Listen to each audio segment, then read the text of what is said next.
పొంగనూరులో Avulapalli రిజర్వాయర్కి green tribunal అనుమతి ఇవ్వకపోయినా వాళ్ళ పెద్దిరెడ్డికి 500 కోట్లు దోచిపెట్టారు అధ్యక్ష. ఈ విధంగా వాళ్ళకున్న అధికారాన్ని దోపిడీకే ఇచ్చారు తప్ప వాళ్ళ స్వార్థ ప్రయోజనాలకే కేటాయించడం జరిగింది.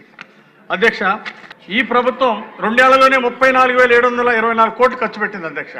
అంటే రాయలసీమ ప్రాజెక్టులు పూర్తి చేయాలని, అలాగే పోలవరం ప్రాజెక్టు పూర్తి చేయాలి, ఉత్తరాంధ్ర ప్రాజెక్టు పూర్తి చేయాలి, ఈ 5 ఏళ్లలోనే లక్ష్యంగా ఈరోజు ఈ ప్రభుత్వం ముందుకెళ్తుంది అధ్యక్ష.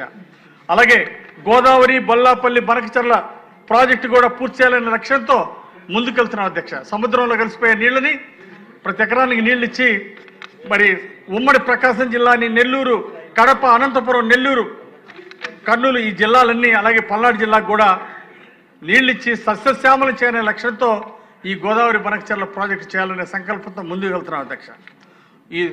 ఈ దుర్మార్గులు దుష్ప్రచారాలు చేస్తూ విషం చెబుతున్నారు అధ్యక్ష. గతంలో కేసీఆర్తో కుమ్మక్కైనటువంటి వీళ్ళు ఈ ప్రాజెక్టు మీద కూడా విష ప్రచారం చేస్తున్నారు అధ్యక్ష. దయచేసి రాజకీయాలు చేయొద్దని చెప్పేసి నేను ప్రతిపక్ష ఎమ్మెల్యేలకు విజ్ఞప్తి చేస్తున్నాను అధ్యక్ష. అలాగే గతంలో మద్యం కుంభకోణాలు ఈరోజు అసెంబ్లీలో అడుగుతామని, ప్రాజెక్టు 5 ఏళ్లలో మీరు ఒక్కడ కూడా ఎందుకు పూర్తి చేయలేమని అడుగుతామని ఈరోజు అసెంబ్లీ రాకుండా తప్పించుకున్నారు అధ్యక్ష. నాకు ఈ అవకాశం ఇచ్చినందుకు మీకు ధన్యవాదాలు తెలియజేస్తూ ఎన్డీఏ పాలనలో తొందరలో ప్రాజెక్టు పూర్తి చేస్తామని మనం చేస్తూ సెలవు తీసుకుంటున్నాం అధ్యక్ష.